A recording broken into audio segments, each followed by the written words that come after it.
Assalamualaikum warahmatullahi wabarakatuh. Perkenalkan, nama saya Rusdah Hidayati Hasanah dengan NIM 21234044, berasal dari Program Studi Perpustakaan dan Ilmu Informasi Fakultas Bahasa dan Seni Universitas Negeri Padang. Pada kesempatan kali ini, saya akan mempresentasikan informasi-informasi yang saya dapatkan sehubungan dengan aspek-aspek Keminangkabauan. Aspek pertama yang akan saya bahas yaitu aspek sejarah, yang dimulai dengan asal-usul nama Minangkabau. Jadi ada berbagai macam versi yang menjelaskan terkait dengan asal-usul penamaan Minangkabau. Menurut versi dari Tambo atau Karya Sastra Minangkabau, dijelaskan bahwa nama Minangkabau berasal dari pertandingan adu kerbau antara Kerajaan Majapahit dan Kerajaan Pagaruyung. Diceritakan bahwa pada saat itu Kerajaan Majapahit hendak ingin menguasai Kerajaan Pagaruyung, sehingga mendengar hal tersebut, raja dari Kerajaan Pagaruyung pun meminta pendapat dari penasehat kerajaan. Akhirnya, penasehat raja pun menyampaikan pendapatnya bahwa agar tidak terjadi pertumpahan darah, maka pertempuran diganti dengan pertandingan adu kerbau. Singkat cerita, kedua belah pihak pun setuju dengan pertandingan adu kerbau tersebut. Kerajaan Majapahit pun menyiapkan kerbau yang sangat besar untuk pertandingan, sementara Kerajaan Pagaruyung hanya menyiapkan kerbau kecil yang masih menyusui, dan di atas kepalanya dilengkapi dengan tanduk besi yang runcing. Pada saat pertandingan dimulai, kerbau kecil tadi langsung berlari menuju ke arah kerbau besar, karena ia mengira bahwa kerbau itu adalah induknya, karena ia ingin menyusu kepada induknya. Namun akibat tanduk besi yang dipasangkan di kepala kerbau kecil tadi, perut kerbau besar akhirnya tertusuk dan kerbau tersebut mati di tempat. Kematian dari kerbau besar tersebut menjadi bukti kemenangan Kerajaan Pagaruyung atas Kerajaan Majapahit. Dari peristiwa kemenangan Kerajaan Pagaruyung inilah asal mula dari nama Minangkabau, yaitu dari kata manang yang artinya menang dan kabau yang artinya kerbau, jika diartikan menjadi kerbau yang menang.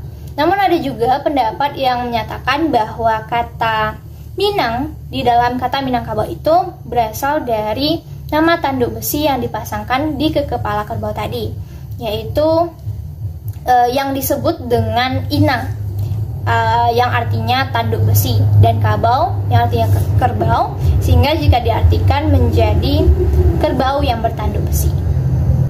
Selain versi dari Tambo, ada juga pendapat para ahli yang menjelaskan terkait dengan asal-usul penamaan Minangkabau. Yang pertama, menurut Sultan Muhammad Zaid, beliau menjelaskan bahwa nama Minangkabau berasal dari kata Minangakanfar yang berarti muara kampar. Kampar merupakan nama dari sebuah sungai yang mengalir ke arah timur Pulau Sumatera. Yang kedua, menurut Profesor Purbocoroko, beliau menjelaskan bahwa Minangkabau itu berasal dari kata Minangatambuat yang berarti pertemuan dua sungai.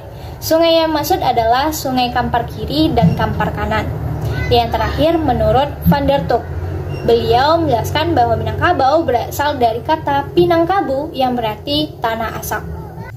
Selanjutnya kita masuk pada asal-usul orang Minangkabau. Jadi ada sebuah pantun pusako yang menyebutkan asal mula orang Minangkabau. Pantun tersebut berbunyi, dari mano titiak palito, dari baliak telong nan batali. Dari mano turun ninyak kita, dari lereng Gunung Merapi. Jadi menurut legenda atau cerita-cerita yang berkembang di masyarakat, nenek moyang orang Minangkabau itu dulunya sempat tinggal di lereng Gunung Merapi. Cerita ini berawal dari seorang keturunan Macedonia, yaitu Sultan Iskandar Zulkarnain, memiliki 3 orang anak yang bernama Sultan Maharaja Alif, Sultan Maharaja Depang, dan Sultan Maharaja Dirajo.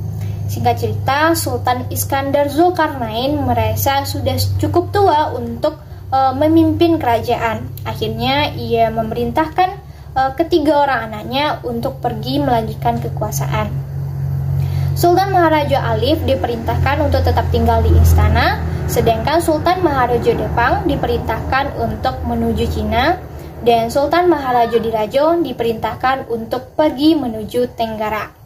Dari anak bungsu Sultan Iskandar Zulkarnain inilah yang nantinya akan menjadi cikal bakal nenek moyang orang Minangkabau. Menurut Tambo, saat rombongan Sultan Maharaja Diraja sedang mengarungi lautan, Sultan Maharaja Diraja melihat ada sebuah pulau kecil sebesar telur itik dari kejauhan. Pulau itulah yang sekarang dikenal dengan Gunung Merapi. Sultan Maharaja Diraja beserta rombongan pun memutuskan untuk berlabuh di kaki Gunung Merapi tersebut. Hingga akhirnya mereka menetap dan tinggal di daerah tersebut. Pada saat air surut, maka daratan semakin luas. Akhirnya rombongan Sultan Maharaja Diraja pun memutuskan untuk mencari tempat baru yang lebih luas untuk membangun rumah dan juga membuka lahan pertanian. Akhirnya mereka turun ke bawah dan akhirnya pindah ke tempat yang sangat luas. Tempat itu mereka beri nama dengan Gugu Ampang. Masyarakat yang tinggal di sana pun lama-kelamaan merasa nyaman dan hidup dalam kegembiraan. Akhirnya nama Gugu Ampang tadi diganti dengan Periangan yang sekarang dikenal dengan Nagari Pariangan. Lama-kelamaan daerah Pariangan semakin sempit akibat bertambahnya jumlah penduduk, sehingga beberapa hulu balang yang memiliki pedang panjang memutuskan untuk membuka lahan baru yang sekarang dikenal dengan daerah Padang Panjang. Jika daerah Padang Panjang juga semakin sempit akibat bertambahnya jumlah penduduk, maka beberapa masyarakat juga akan pindah ke daerah baru untuk ditempati. Begitu seterusnya, hingga akhirnya masyarakat pun tersebar ke seluruh penjuru daerah. Aspek kedua yang akan saya bahas yaitu terkait dengan sistem pemerintahan. Masyarakat Minangkabau memiliki sistem pemerintahannya sendiri, yaitu sistem pemerintahan nagari. Dulu sistem pemerintahan ini memiliki dua aliran besar, yaitu Kotopiliang dan Bodi Caniago.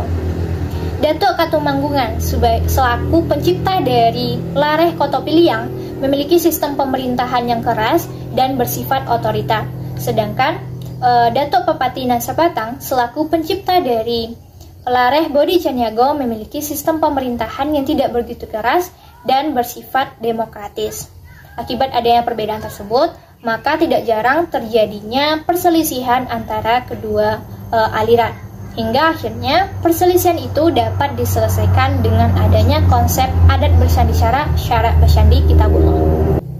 Pada sistem pemerintahan nagari, segala urusan pemerintahan diselenggarakan oleh pemerintah nagari dan badan permusyawaratan nagari. Sistem pemerintahan nagari dianggap sangat kuat dan ditakuti oleh Belanda pada zamannya, karena adanya hubungan pertalian darah yang kuat dan saat pengambilan keputusan selalu dilakukan melalui jalan musyawarah. Sistem pemerintahan nagari juga dianggap sangat demokratis karena adanya campur tangan tiga tungku sajarangan tali tiga sapilin, yaitu nenek mama, alim ulama, dan cadik pandai. Aspek yang ketiga yaitu sistem kekerabatan. Masyarakat Minangkabau memiliki sistem kekerabatan yang berbeda dari suku-suku yang ada di Indonesia, di mana garis keturunan diatur menurut garis keturunan ibu atau matrilineal. Menurut Tambo, sistem kekerabatan ini berasal dari perintah Datuk Pepati Nasabatang, yaitu salah satu pembuat adat di Minangkabau, yang diceritakan bahwa pada saat perahu Datuk Pepati Nasabatang kandas saat hendak mencari daerah baru, anak-anak beliau tidak ada yang mau menolongnya. Namun kemenakannya lah yang mau menolong Datuk Pepati Nasabatang saat perahunya kandas. Akhirnya, Datuk Pepati Nasabatang pun bertitah bahwa semua warisan di Minangkabau akan diturunkan kepada kemenakan. Jadi, dari sinilah asal mula kenapa harta warisan diturunkan kepada kemenakan bukan kepada anak. Sehingga dalam sistem kekerabatan di Minangkabau, seorang mama memiliki peran yang penting dan sangat diperlukan. Sistem kekerabatan matrilineal di Minangkabau membentuk susunan masyarakat menjadi keluarga inti yang terdiri dari mama dan kemenakan, ibu dan anak laki-laki dan anak perempuan. Kemudian ada keluarga sapari atau satungganai atau disebut juga dengan serumah gadang, serta keluarga sekaum atau sesuku. Aspek keminangkabauan yang keempat yaitu aspek ekonomi. Kondisi geografis Sumatera Barat menyebabkan sebagian besar masyarakat Minangkabau bermata pencarian sebagai petani, dan sebagian lagi bermata pencarian sebagai nelayan, pengrajin, pedagang, dan ada juga yang pergi merantau keluar daerah untuk mencari sumber penghasilan baru. Aspek terakhir yang akan saya bahas yaitu aspek budaya. Yang pertama, saya akan membahas mengenai perkawinan di Minangkabau. Adat Minangkabau melarang masyarakatnya untuk menikah sesuku, karena orang satu suku dianggap sebagai orang yang berusana atau bersaudara, serta memiliki satu rumah gada yang sama. Sehingga perkawinan yang dianjurkan di Minangkabau adalah perkawinan antar suku atau eksogami suku. Upacara perkawinan di Minangkabau dilaksanakan menurut ajaran agama Islam, yaitu akad nikah, dan menurut adat, seperti Maminang, Batimbang Tando, Batunangan, dan Kenduri atau Barale. Selanjutnya yaitu pakaian daerah Minangkabau. Dalam berpakaian, masyarakat Minangkabau membedakannya menjadi dua macam, yaitu pakaian yang digunakan sehari-hari dan pakaian yang digunakan saat upacara adat. Untuk pakaian sehari-hari, biasanya masyarakat menggunakan pakaian yang sopan dan tertutup. Sementara untuk pakaian adat biasanya juga dibedakan menjadi dua macam, yaitu pakaian penghulu dan pakaian orang biasa. Untuk pakaian penghulu biasanya ada salu atau deta, baju hitam, celana, salempang, cawe, karih, sasampiang, dan tungkek. Untuk orang dewasa, yang laki-laki menggunakan baju gunting Cina, celana panjang batik, peci, dan sarung. Sementara untuk perempuan menggunakan baju kurung, penutup kepala berupa tangkeluk biasa, dan sasampiang dari kain panjang. Selanjutnya yaitu aspek budaya terkait dengan alat musik. Alat musik digunakan oleh masyarakat Minangkabau untuk mengiringi nyanyian ataupun tarian-tarian daerah, atau semata-mata hanya untuk hiburan pribadi. Jadi ada beberapa jenis alat musik yang ada di Minangkabau. Yang pertama alat musik pukul seperti talempong dan gendang, alat musik tiup seperti saluang, bansi, dan pupuy, dan ada alat musik gesek seperti rabab, dan alat musik petik seperti kecapi.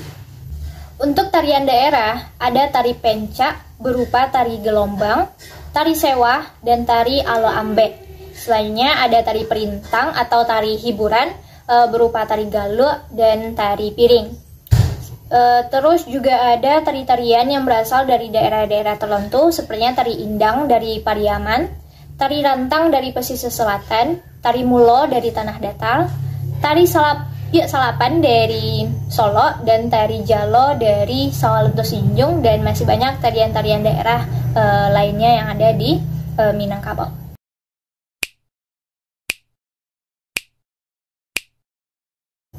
Poin terakhir yang akan saya bahas dalam aspek budaya ini adalah upacara adat. Jadi ada beberapa upacara adat yang dilakukan oleh masyarakat Minangkabau.